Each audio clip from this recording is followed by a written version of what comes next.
The studio which made this film, DreamWorks, has typically over the years had a reputation for producing animated films that, for the most part, are just sort of comedies which just constantly tell jokes or parody various other genres, and they're all good on that kind of level, and parodying other genres and everything like that.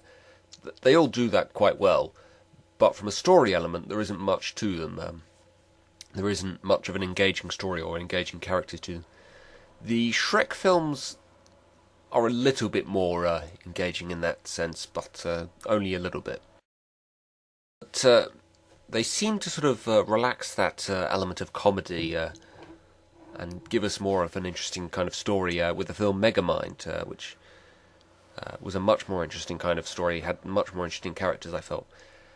However, there's still quite a large element of parody in that. It's parodying superhero and supervillain stories throughout, and also a little cliched in parts, I felt.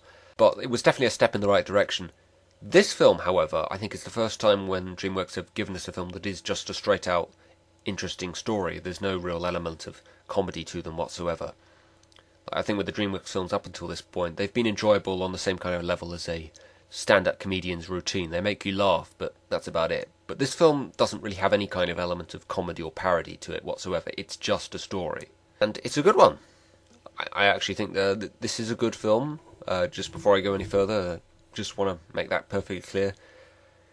However, I think maybe because DreamWorks, who have produced sort of mediocre, lukewarm, in terms of animated films they've produced, and then they give us this film, I think maybe people were a bit sort of overhyped and overjoyed at just this step in the right direction, so to speak. I think if Pixar had made this film, it would have just had sort of lukewarm reputation, but because it's DreamWorks and it's so much better than anything that DreamWorks had produced before this, I think maybe people were a little bit sort of too blown away by this.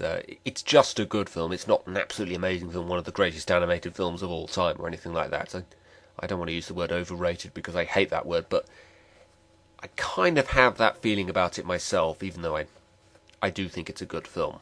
But anyway, to the film itself, it's basically another one of those outcast stories. A boy named Hiccup, this time, is feeling like an outcast because his entire sort of community, or this island of Vikings where he lives, all fight dragons like every single night because they come in and steal their food, and he's just not very good at it.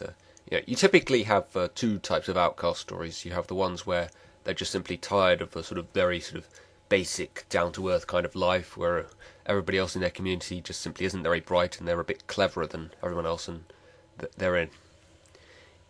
their intellect isn't sort of valued, and they feel they sort of want more out of life. They want their work to be better appreciated. Ratatouille would be an example of that kind of outcast story.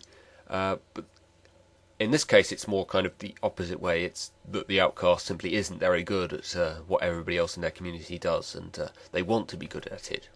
But there's an interesting twist to it, which is one night Hiccup, by some kind of freak accident or dumb luck or something, he hits a dragon, and then he goes out into the woods the next day and he plans to kill it, but he just simply finds he doesn't have the guts to do it, and he actually develops a little bit of a bond with this dragon, which he calls Toothless, and finds actually that these dragons aren't as bad as people initially thought. So there's an interesting twist to it, which is that Hiccup never actually does become particularly good at fighting dragons, but in attempting to do so, he makes a discovery for himself that sort of makes him the sort of hero of his community ultimately.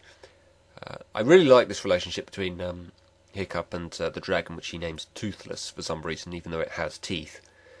It's really well developed. That they don't sort of like bond immediately. There is kind of a sort of shaky element to their relationship early on, and gradually Toothless starts to warm to him a bit more. There's an interesting kind of sort of hybrid kind of nature to the way that Toothless behaves. Sometimes he's like a sort of beast, like a lion or a tiger, and other times he'll behave more like a dog. Dragons can be sort of nasty kind of beasts when they want to be, but they are also kind of domesticated in another way, which is kind of the idea of the film. The dragons, they aren't as bad as people initially thought. Don't judge a book by its cover is basically the idea of this. I don't quite understand, when Hiccup attempts to convince the rest of the Viking community of this, nobody believes him at first. It seems to me just sort of it was to try and force the plot into the direction it needed to go, was the only real reason they decided not to believe Hiccup, and then they abruptly do believe him later on. Well, I guess it's because Hiccup comes in with him and his friends riding dragons, I suppose, is maybe part of the reason why they believe. But there does seem to be a bit of an abrupt change of heart, particularly from Hiccup's father. A lot of people praise this because of Hiccup's relationship with his father. I actually didn't like the father character that much. I thought he was a bit too harsh on Hiccup. I didn't really ever get the impression that he had his son's best interests at heart. I felt he just sort of wanted to live. He's kind of like a soccer mum in many ways. He was forcing his son to be this formidable warrior fighting dragons, and he was just sort of felt annoyed at his son because he wasn't anything like that, and become a better fighter of dragons just simply because that's what he wants him to be. And then there's an abrupt change of heart at the very end where he does sort of open up and say, oh, actually, maybe you're right, maybe these dragons aren't so bad.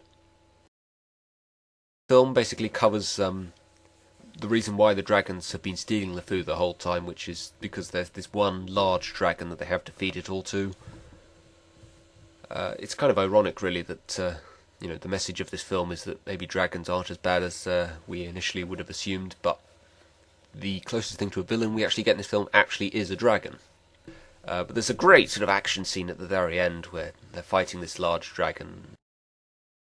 I do like the action scene in this. This is one of the few films which is probably worth seeing in 3D, if you have the opportunity, because there are a lot of good action scenes in this.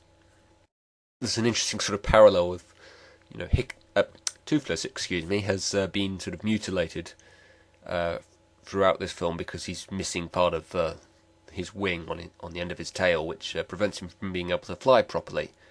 And at the end of the film, Hiccup loses one of his legs, so it's like they're sort of similarly mutilated. Now they both sort of need artificial parts to their body to sort of make them complete.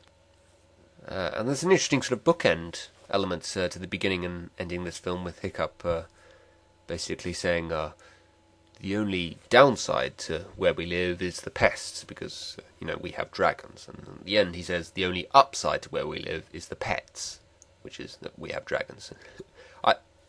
I don't really care for bookend scenes in films, but I thought that was pretty good. There's one other thing to this film which I didn't like at all, and that is the character Astrid. Throughout probably like the first act of the film, she serves the role of being Hiccup's rival in him training to fight the dragons. Sort of the star pupil in what Hiccup's trying to do, sort of the contrast to him being a complete failure. In the first act of the film, she's sort of acting like the antagonist in many ways, but then her role abruptly changes sort of partway through the second act, and she becomes sort of suddenly Hiccup's best friend, even though they'd barely interacted up until that point.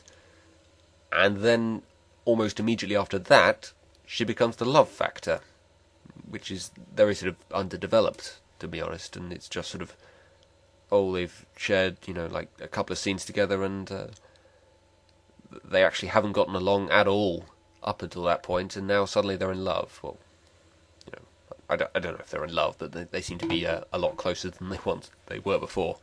Speaking of that scene, that's actually another thing about this film I didn't quite like, which is when Hiccup and Astrid first discover this large dragon that they're feeding food to, they seem to figure it all out a bit too easily and a bit too quickly for my liking. Constantly throughout like the second act, when they're all sort of figuring out exactly what is going on with these dragons and what needs to be done to stop this big dragon and them having to feed it, I kept sort of asking myself, well, how can you know that? How can you know that for sure without, a bit more evidence, Perhaps I should be a little bit more forgiving. But, like I said, this is a good film, and if you haven't seen it, it is worth checking out. Okay, well that's it guys, I will see you next time for another film review.